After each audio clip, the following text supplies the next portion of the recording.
Good afternoon and welcome to Motivation Speaks with author Angel Ferguson. We thank you for joining our podcast today. If you would like a copy of this podcast, please email us at angel@angelfergusonswordprocessing.com. Our mailing address is 7402 North 56th Street, Suite A and B, Tampa, Florida, 33617. Our telephone number is 813-336-2181. Before we jump into the podcast, we would like to say thank you to our subscribers. Thank you to our advertisers and to our sponsors. A very, very big thank you to Southern Indulgence Company, a catering company located here in Tampa. Please check out their menu and their services at customer service at indulgenceco.biz. No Mercy exclusive clothing line. Please email them for your exclusive logo and custom designs at www.nomercyhmx.com. If you're looking for something exclusive and custom made, that is definitely the place to go. We'd like to share our quote of the day with you. The greatest return for your investment will be when you bring your dreams into a reality. That is our quote for today. And once again, if you are just tuning in to our podcast today, you are listening to Motivation Speaks with author Angel Ferguson.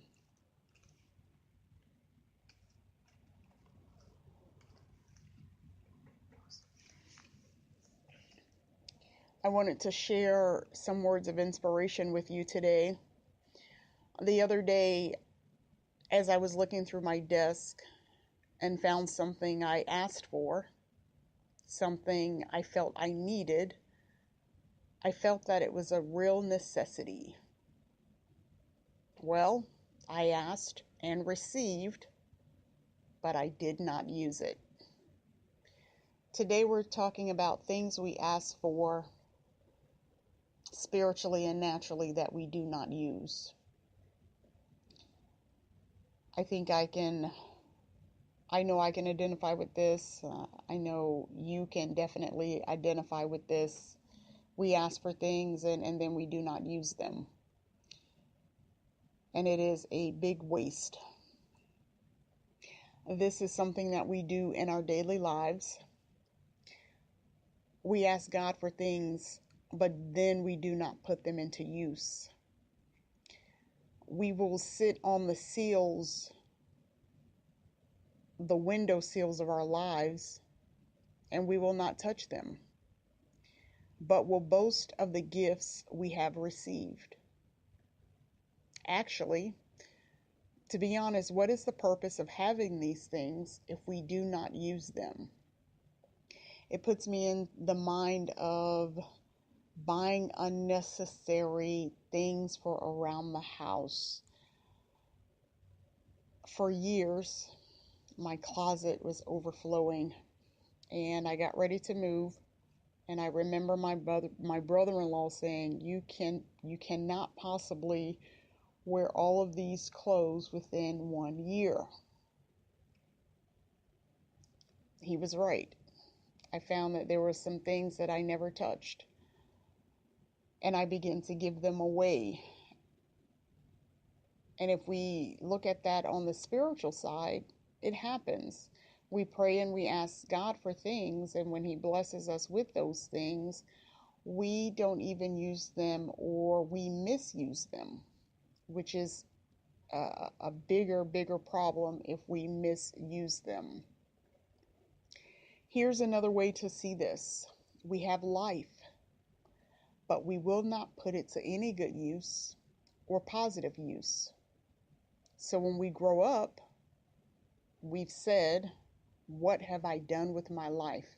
What have I really achieved? Have you ever reached that point where you look back over your life and you say, what have I really done? I remember I had a desire to do this, or I once dreamed of doing that, and not doing it. And we've had opportunities to do things, but we haven't taken those opportunities. We are under the assumption that the opportunity will come around again, and that is not always the case. Sometimes an opportunity will come once, and if we aren't in the right position and place, we will miss that opportunity. And I am learning not to miss opportunities. I want to be in tune when I move. I do not want to miss an opportunity. Sometimes we can move too slow.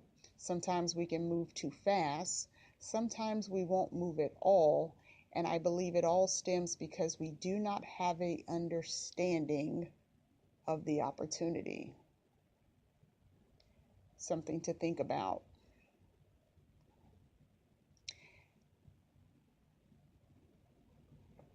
One thing, we also resurface all the opportunities that came our way.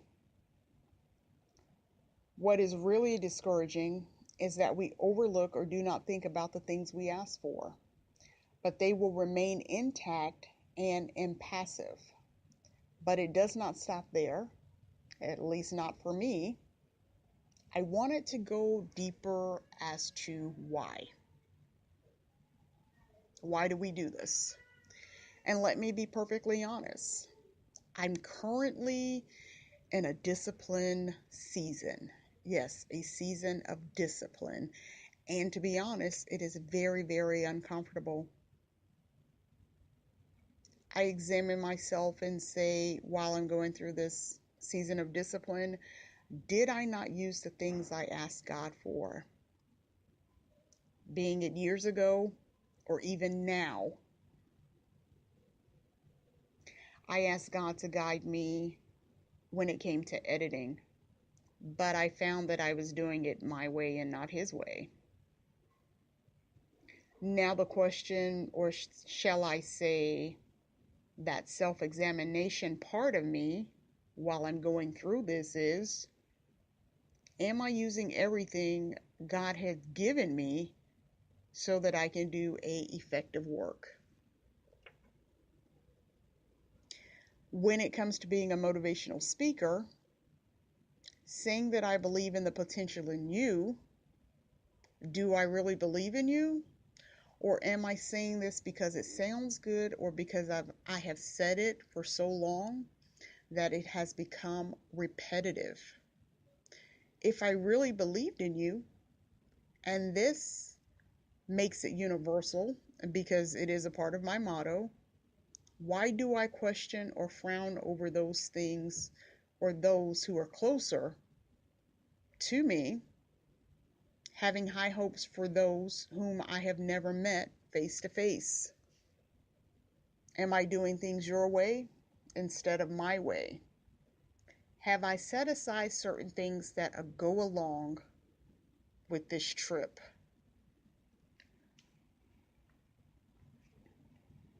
Because maybe out of fear, I assume they were not realistic to me. Did I cut corners to complete things before the appointed time? Did I ask for things because I admired them from others? Yes.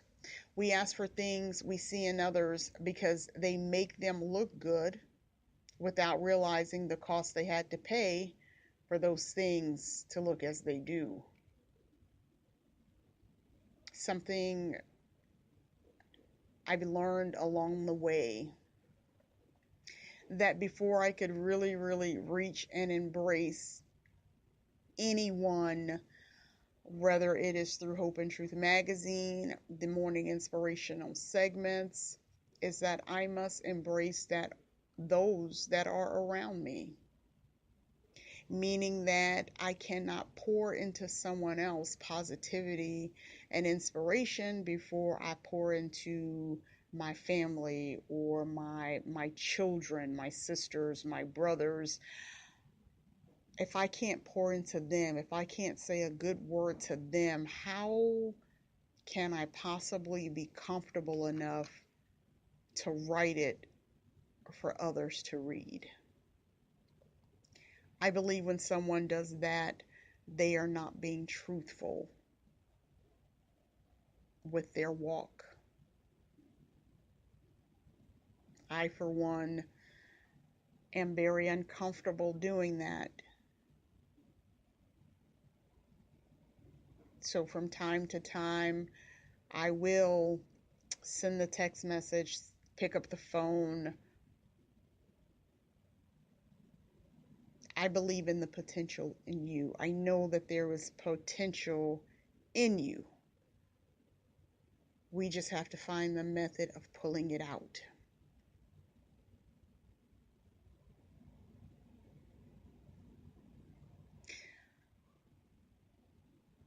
Sometimes we have to consider this.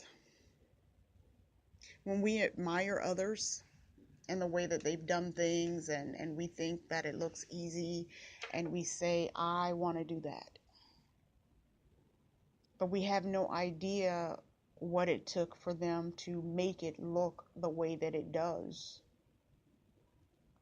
We have no idea of the nights that they're up, or the early mornings that they're pacing the floor, only to come out and make it look as easy as a slice of pie, shall they say. When I think about things along that line, I always go back to the foundation. You always show a united front.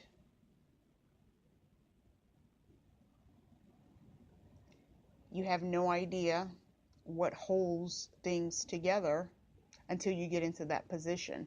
So be very, very careful when you admire in a work of someone and you say, I want to do that, I can do that, it looks easy. The reality will hit you once you step into the scenes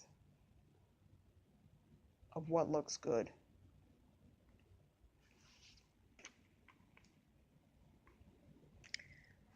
We ask for things out of mere greed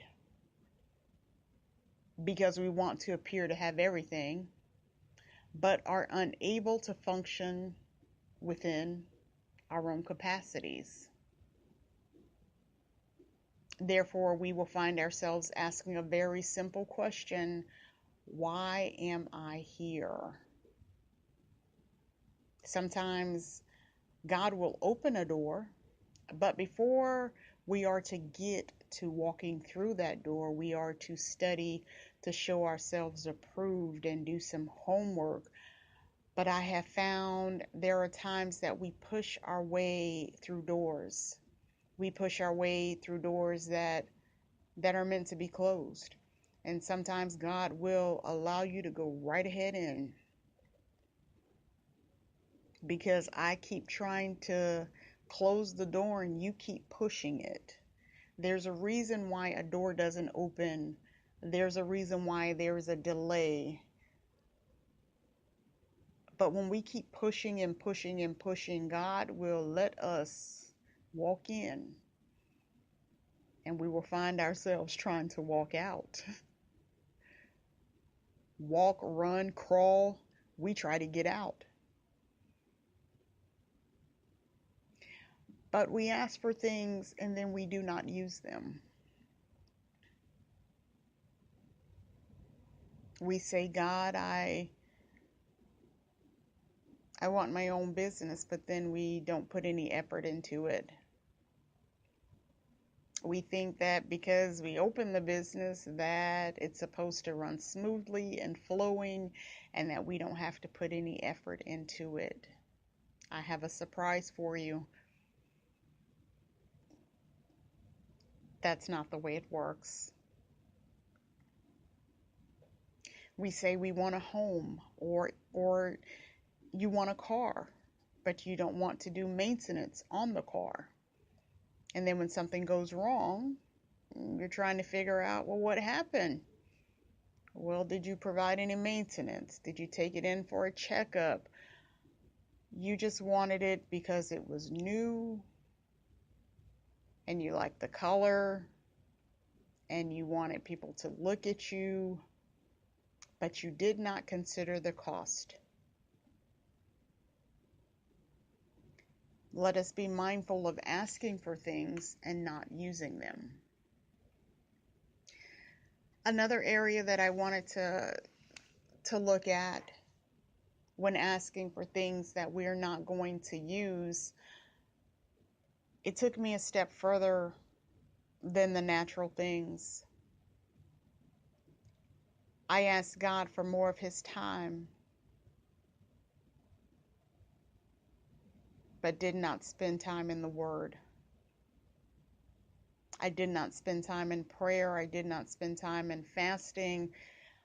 But then when we go to Him for request, we expect an answer right away. But there's no building of a relationship. Where have you been?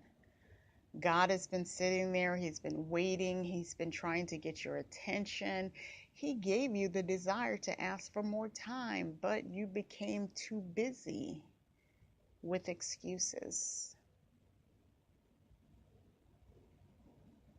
Well, I have church and family, and I have my social activities to do, but God is saying, where is my time?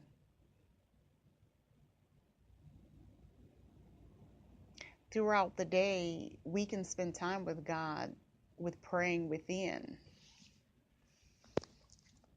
It's very important that we do that. But we don't. He says, I want your time.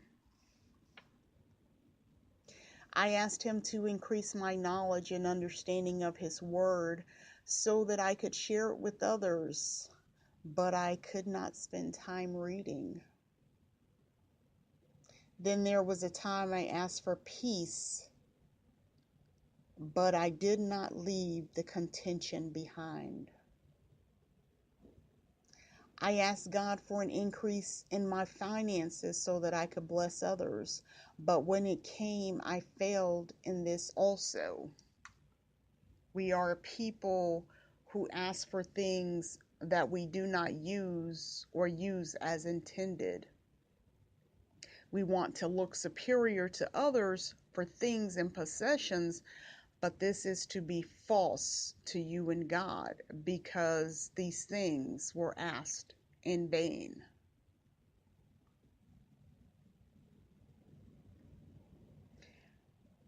The Bible says we are to study to show ourselves approved.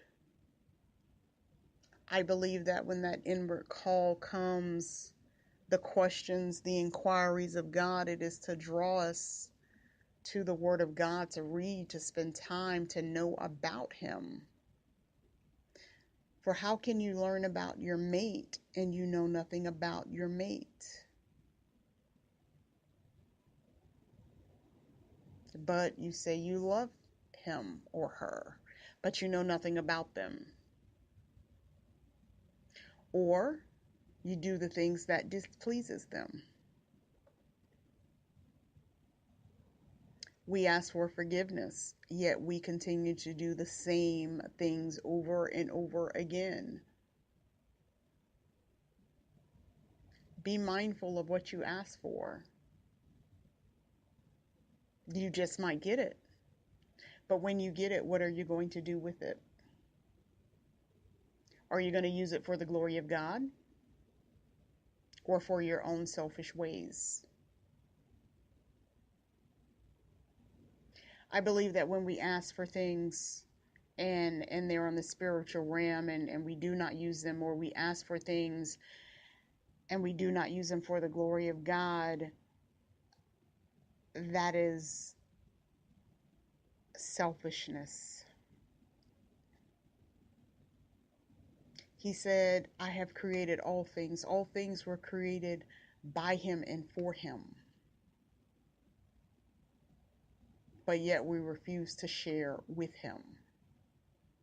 He wakes us up every day to go onto these jobs and we have our families and we have some of the things that we desire, but we will not honor God in those things.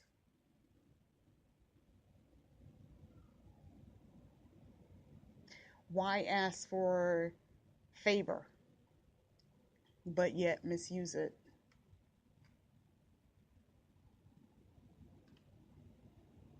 Or we don't acknowledge God that he has granted us the favor.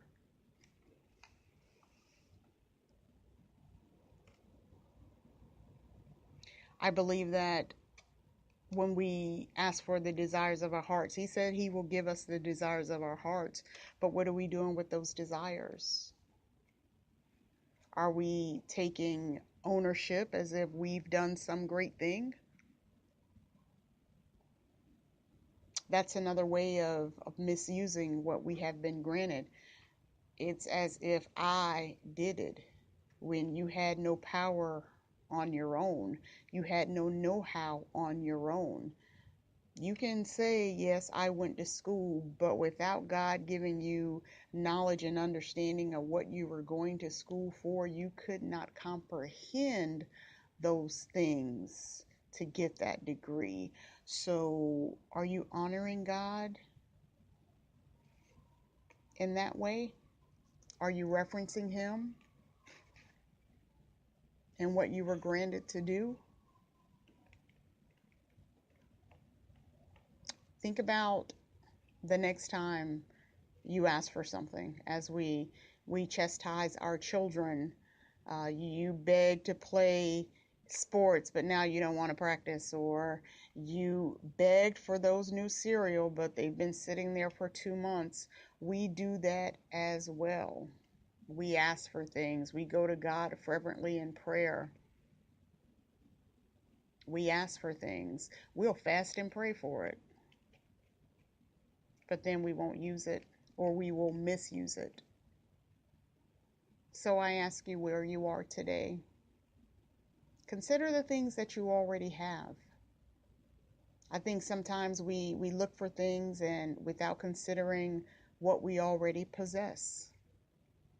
We keep asking for more, but we haven't put into use what we already have. And you have this basket of things. Yet we continue to look. And we say, only if I had this or only if I had that. But what are you doing with what you already have? Think about it. We search to complete things and we think we need to go and get something else. But if we would slow down and realize everything that we need, he has already supplied, and 9 out of 10, it is at your fingertips. You just overlooked it because you keep asking for things without appreciating what you already have. We are called to be good stewards over the things he has blessed us with. And if you can't handle what you have now, how are you going to handle more? If you can't find the little circle, how are you going to maintain the pot? Think about it that way. Asking for things without putting them to use. When these things came to me, I repented because I knew that I was guilty of asking God for things that I did not use. So I learned to wait and sit still. When I want to do something, I wait. I'm learning not to get into a frantic mode.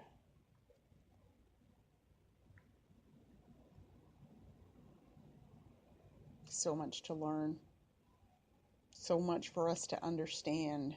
But I thank Him for His grace and His mercy, that He is not impatient with us.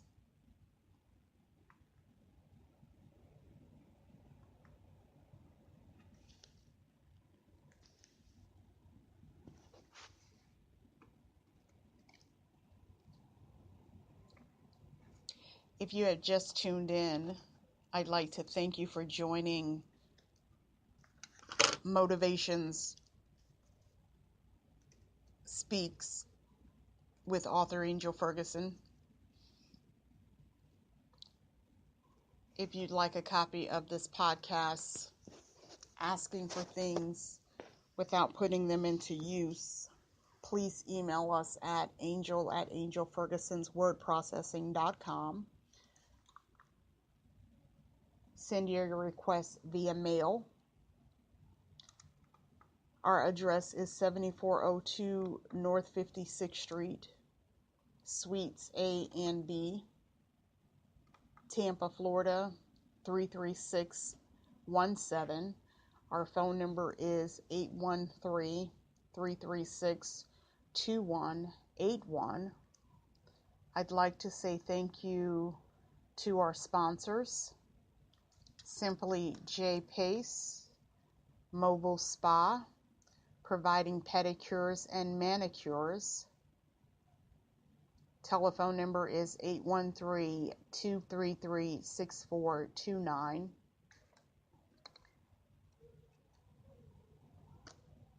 No Mercy Clothing Line,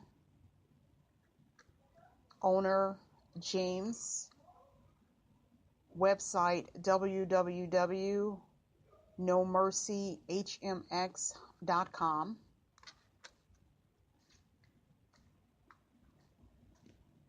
If you are in the Tampa Bay area and looking for a bookstore for spiritual and inspirational reading, please visit Motivations That Inspires Bookstore.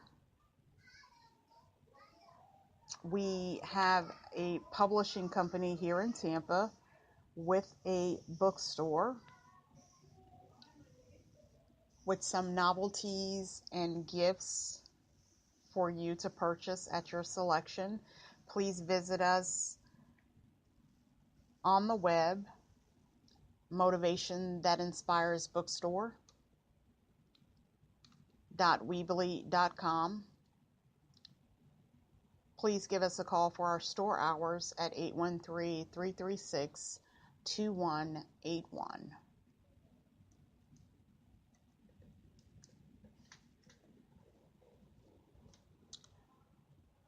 Later this week, we will have an interview with an author,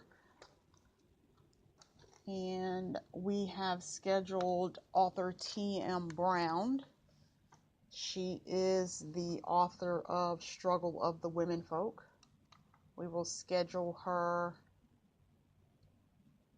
interview.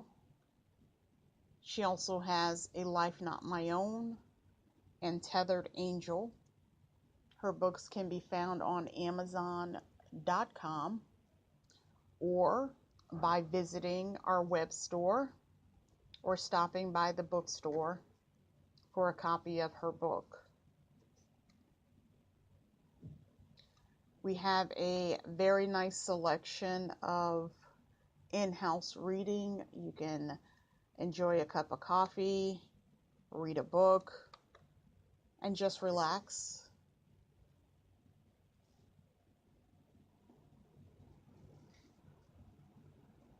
If you are just joining us, we are discussing things that we ask for but do not put into use. And our quote of the day is, "The greatest return for your investment will be when you bring your dreams into a reality."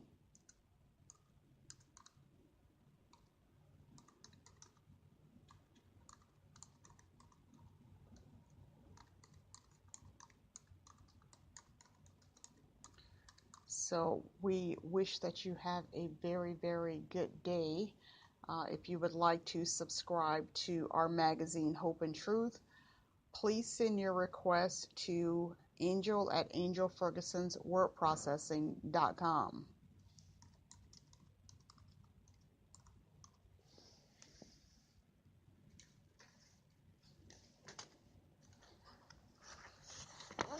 On a previous podcast, we shared some things from the book When the Heart Has Changed. And I wanted to share spiritual cleaning. It's nothing like a clean home, that I love everything to be in its place. A home should reflect those that live there. Growing up, we were taught not to be surface cleaners, but to hit the corners. To be honest, I'm still like that today. And I do not like clutter. I find that if I have not touched something in about 6 months, that I give it away. If it's of use, we give it away, or if it's of no use, we get rid of it.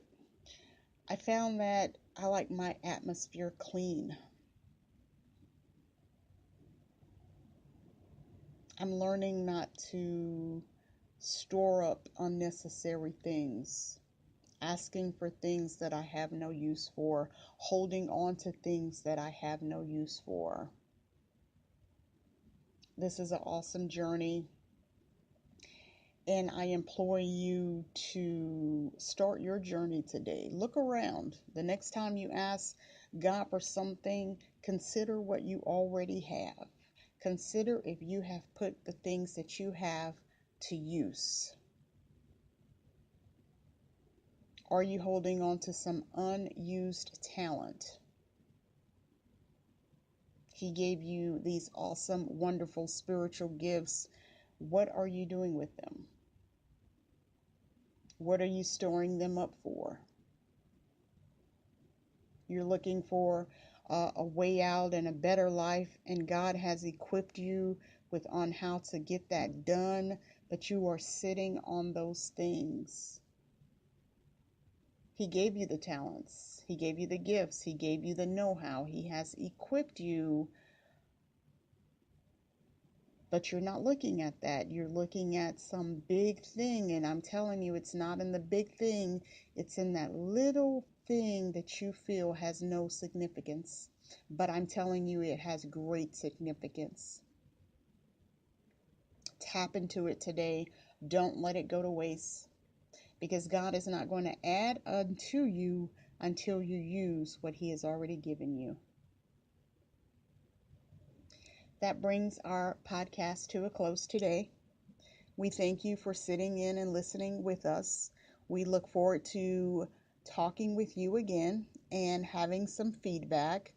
Over the next few weeks, we will move to going live so that we can take your calls, and we can communicate with you and pray with you and just share words of encouragement. Once again, our email address is angel@angelfergusonswordprocessing.com. Thank you for joining Motivation Speaks with Angel Ferguson. Thank you.